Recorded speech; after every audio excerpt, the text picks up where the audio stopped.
नमस्कार दोस्तों, एक बार फिर आपका स्वागत है मेरी YouTube चैनल पे। मेरा नाम विशाल शाह है। I am a business coach. और पिछले 2 वीडियो में हमने बात की है कि आप कैसे ग्रेट टीम बना सकते हो, और आज हम उसके स्टेप बाय स्टेप प्रोसेस देखने वाले हैं। तो जब हम ग्रेट टीम बनाने की बात कर रही है तो उसका सबसे पहला स्टेप है कि आपको ये देखना है कि अभी आपकी एग्जिस्टिंग जो टीम है वो टीम आपके बिजनेस और बिजनेस के फ्यूचर और विजन के हिसाब से फिट है कि नहीं है। राइट। सो नई टीम की तो हम जरूर बात करेंगे। पहला हमें ये देखना है कि एग्जिस्टिंग टीम हमारी बिजनेस में कितनी फिट है फ्यूचर के हिसाब से। तो आइए वो कैसे चेक करते हैं। तो आइए कैसे चेक करते हैं और उसके लिए फिटनेस टेस्ट की बात करते हैं। तो आप फिटनेस कैसे चेक कर पाओगे? तो इसके लिए हमें 2 चीज पे फोकस करना है, और वो है आपकी टीम की नीयत और दूसरा उसकी काबिलियत। मान लीजिए दोस्तों, ये ग्राफ है और ग्राफ में नीचे की ओर आता है वो है नीयत और ऊपर की ओर आता है वो है काबिलियत।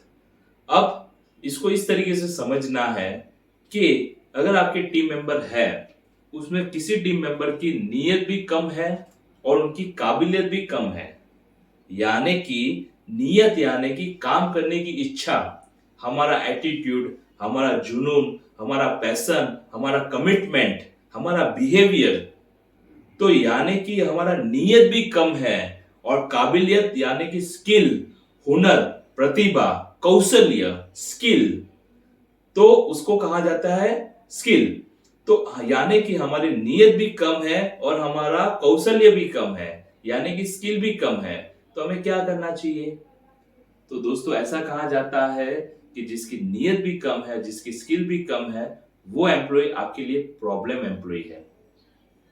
आप जबरदस्ती उस एम्प्लॉय को खींच रहे हो, और आपका कहीं ना कहीं आप जब उसको हर महीने सैलरी देते हो या हर महीने उनके पीछे जितना भी खर्चा करते हो, वो डायरेक्ट आपके लिए बिजनेस में लॉस है। तो कई बार हमें बिजनेस में लॉस दिखते नहीं है, पर इस तरीके से भी बिजनेस में लॉस होते हैं। तो आप चेक कीजिए, अपने सारे टीम मेंबर का नाम लिखिए और देखिए इसमें ऐसे कौन से एम्प्लॉय है जिसकी नीयत भी कमी है और काबिलियत में भी कमी है। और ऐसे एम्प्लॉय को प्रॉब्लम एम्प्लॉय कहा जाता है, और रेकमेंड ऐसा कहा जाता है कि ऐसे एम्प्लॉय को आपको तुरंत ही अपने बिजनेस से निकालना चाहिए। राइट। तो this is the first category. Second category की बात करते हैं, और वो होता है ऐसे एम्प्लॉय आपकी कंपनी में होंगे जिनकी नीयत भी बहुत बेस्ट है और जिनकी काबिलियत भी बहुत बेहतरीन है। राइट। सो जिनकी नीयत भी अच्छी है, जिनकी काबिलियत भी अच्छी है, वैसे एम्प्लॉय को कहा जाता है they are the star player. Right. आपको इनको बिल्कुल मैनेज करने की जरूरत नहीं है। They are the self driven, they are the self starter, और बस आपको इनको एक बार प्रोजेक्ट देना है, काम देना है, और बस निश्चिंत हो जाइए। आपको इनको बिल्कुल मैनेज करने की जरूरत नहीं है। They are the self driven people, और ऐसे लोगों को कहा जाता है दे आर स्टार प्लेयर।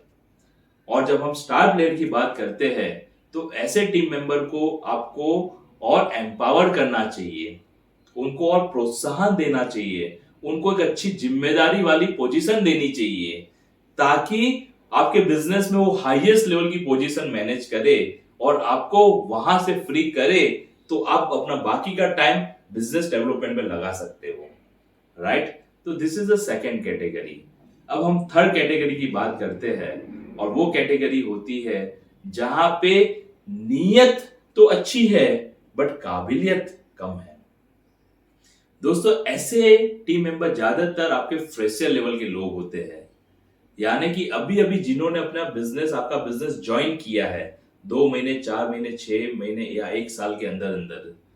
ऐसे टीम मेंबर को कुछ कर नहीं दिखाने की तमन्ना तो होती है, वो आपकी कंपनी की सारी पॉलिसी भी फॉलो करते हैं, बट उनका परफॉर्मेंस आपकी उम्मीद के सामने 30, 40, 50, 60% से ज्यादा नहीं होगा। ऐसे लोगों के साथ क्या करना चाहिए?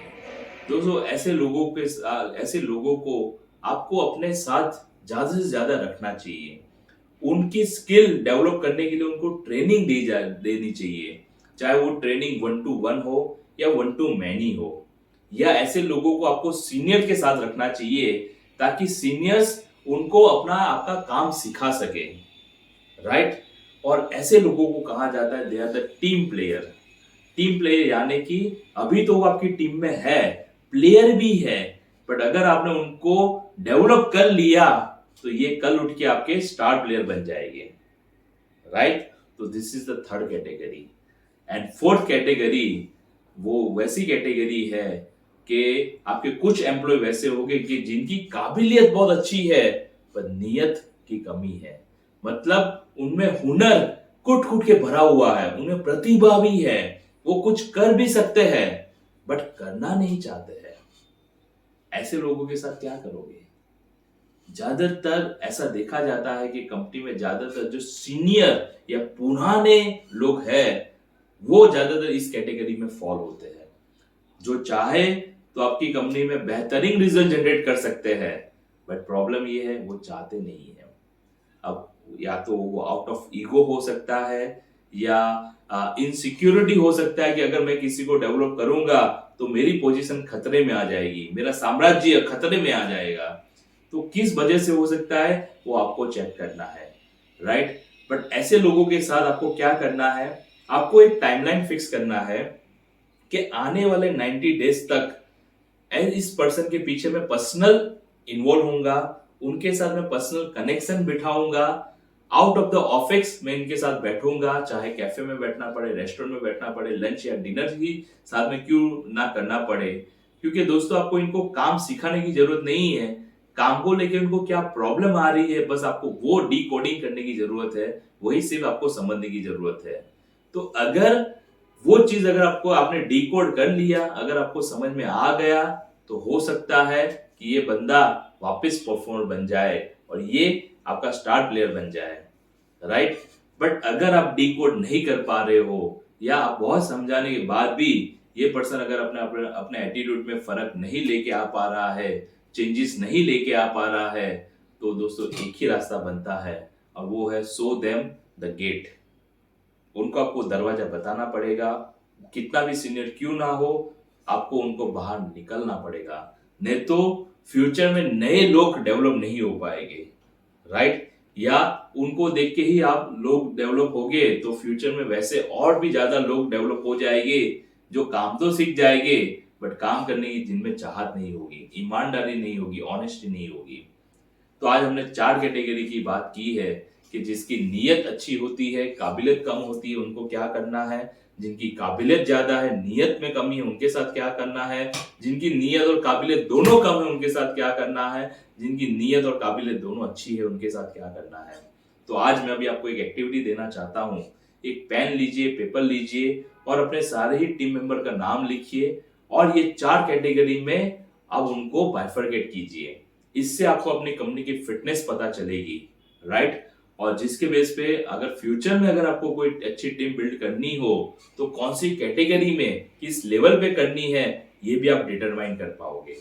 तो आज हमने फर्स्ट स्टेप की बात की है कि टीम बिल्डिंग का फर्स्ट स्टेप है कि आपकी करंट टीम की फिटनेस चेक करो, राइट।